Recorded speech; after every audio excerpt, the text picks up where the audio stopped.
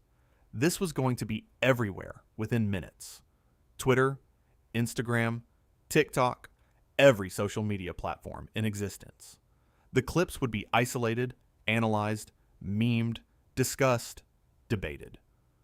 George made one last desperate attempt to salvage something, anything, from this disaster. "You're being unprofessional right now, Jamie." Walking off a live interview like this, Jamie stopped mid-step, froze completely. For a second, everyone thought maybe, just maybe, he'd reconsider. That George's accusation might give him pause. But then Jamie turned back around, slowly, deliberately, and the look on his face made it clear that George had just made his third massive mistake of the morning. "I'm being unprofessional. Brother, you just spent 5 minutes attacking my career, my character, and my choices. And you think I'm the one being unprofessional?" Michael Strawn interjected. "George, man, just stop. You messed up. Own it." But George couldn't. His ego wouldn't let him. "I was doing my job as a journalist." "Journalists ask questions," Jamie said. "They don't make accusations disguised as questions. They don't ambush guests with hit pieces. They don't talk down to people like they're children. What you did wasn't journalism, George. It was a power trip. And I'm not going to stand here and validate it." Robin Roberts stood up now too. "Jamie's right. This got way out of hand." George looked at Robin, betrayed. "You're taking his side?" "I'm not taking sides," Robin said firmly. "I'm calling out what just happened. That wasn't okay, George. None of that was okay." The producer was frantically waving now, trying to get someone, anyone, to cut to commercial. But the technical director seemed paralyzed, unsure whether to keep rolling or not. This was unprecedented. Jamie started walking toward the exit, his footsteps echoing in the silent studio. The cameras followed him instinctively. George called out, his voice cracking slightly. "If you walk out of here, you're proving every criticism right. You're proving that you can't handle tough questions." Jamie stopped one more time. He didn't turn around. He just spoke over his shoulder, loud enough for everyone to hear. Tough questions don't bother me, George. Disrespect does. There's a difference. You should learn it. And then he was gone, walked right off the set, through the studio doors, and disappeared. The silence that followed was deafening. George stood there, still holding his note cards, looking between Robin and Michael like they might somehow help him salvage this disaster. Well, Michael said, breaking the silence, that was something. Robin was already removing her microphone. I need to talk to the producers. This is unacceptable. Robin, come on, George pleaded. He was being oversensitive. Those were legitimate questions. Michael shook his head. Man, no, they weren't. You came at him sideways from the jump. We all saw it. The whole country saw it. George's face reddened. I don't need a lecture from you, Michael. And Jamie Foxx didn't need a lecture from you, Michael fired back. But he got one anyway. The difference is, he had the guts to walk away. What's your excuse? The producer finally managed to signal successfully, and they cut to commercial, but the damage was done. In the control room, phones were already ringing off the hook. Social media was exploding, and on that set, George Stephanopoulos stood alone, finally understanding what he'd just done. Robin walked over to him during the break. George, what were you thinking? I was trying to ask real questions, George said defensively. Everyone's so soft now. Nobody can handle actual journalism. That wasn't journalism, Robin said, her disappointment clear. That was you trying to prove something, and all you proved is that you forgot how to treat guests with basic respect. Michael joined them. You know what the worst part is? Jamie was excited to be here. I talked to him before the show. He was pumped. He had great stories ready, and you turned it into an attack. George slumped into his chair. In the hallway outside the studio, Jamie was surrounded by apologetic producers and assistants, all trying to convince him to come back. But he was done. I appreciate you all, Jamie said kindly to the staff. This isn't about you. You all do great work. But I'm not going back out there. Not today. Not like this. One of the senior producers, a woman who'd been with Good Morning America for 20 years, nodded. I understand. And for what it's worth, you handled that with more grace than most people would have. George was out of line. I just don't get it, Jamie said, more to himself than anyone else. Why come at me like that? What did he think was going to happen? The producer sighed. Honestly, I think he's been trying to make the show edgier. Push buttons. Get viral moments, but he picked the wrong person and the wrong approach. Well, he got his viral moment, Jamie said with a sad smile.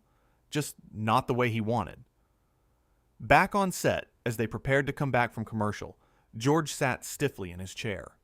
Robin and Michael had composed themselves, but the atmosphere was ice cold. When they came back live, George addressed the camera. We want to apologize to our viewers. Jamie Foxx has left the building after a disagreement during our interview. We'll have more on this situation as it develops. It was a nothing statement. Empty. Void of accountability. Michael looked directly at the camera. And I just want to say, Jamie Foxx is a good dude. What happened here today wasn't right. He deserved better. George shot Michael a look, but Michael didn't back down. Robin added, We always want our guests to feel welcome and respected here. That's our commitment to you and to them. The subtext was clear. George had violated that commitment. The rest of the show limped along awkwardly. Every segment felt strained. The chemistry that usually carried Good Morning America through its 3 hours was completely gone. George tried to act normal, but his co-hosts barely looked at him. During another commercial break, Michael stood up. I'm done for the day.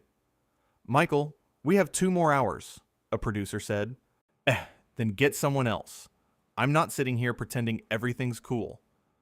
And just like that, Michael walked off too. Now it was just George and Robin looked like she wanted to follow. Robin, please, George said quietly. Robin looked at him with an expression that was part anger, part pity. "You need to figure out what you're doing here, George, because this isn't it." She stayed for the rest of the show, but only because of her professionalism and commitment to the viewers, not because of any loyalty to George. In those remaining hours, social media exploded. Clips of the confrontation were everywhere. People were dissecting every word, every expression, every moment. And the overwhelming consensus was clear. George Stephanopoulos had massively overstepped. Fellow celebrities started tweeting their support for Jamie. Colleagues from his movies, musicians he'd worked with, comedians he'd mentored. The outpouring was immediate and strong. What made it worse for George was that nobody was defending him. Not the network, not his colleagues, not even his usual supporters in media circles. Everyone recognized what had happened. He'd let his ego get the better of him. He'd tried to tear down someone who'd done nothing to deserve it. And he'd done it in the most public way possible. By the time Good Morning America signed off that day, the story had already been written. Not by George, not by the network, but by the millions of people who'd watched a talented, respected artist get disrespected by a host who'd forgotten that his job was to elevate guests, not diminish them. In his dressing room afterward, George sat alone. His phone was full of messages from the network executives. None of them were supportive. He'd thought he was being a tough interviewer. He'd thought he was asking the hard questions that needed to be asked. But all he'd really done was reveal his own insecurities and lack of respect. Jamie Foxx, meanwhile, had left the building with his dignity intact. He'd stood up for himself. He'd refused to accept being treated as less than he was. And he'd done it without losing his cool, without resorting to insults, without stooping to George's level. The contrast couldn't have been more clear. In the court of public opinion. So the verdict was unanimous. Jamie Foxx had been the professional. George Stephanopoulos had been the problem. And as the sun set on that chaotic morning, one thing was certain. Good Morning America would never be quite the same. The trust had been broken. The illusion had been shattered. And everyone had seen exactly what happened when a host forgot that respect is earned, not demanded. George had wanted a memorable interview. He'd gotten one, just not the way he'd planned. The question now was whether he could learn from it, whether he could recognize his mistake and grow, whether he could rebuild the trust he destroyed in 44 seconds of condescension and ego. But that was his journey to take. Jamie Foxx had already moved on. He'd said his piece, stood his ground, and walked away with his head held high. And sometimes, that's the most powerful statement of all.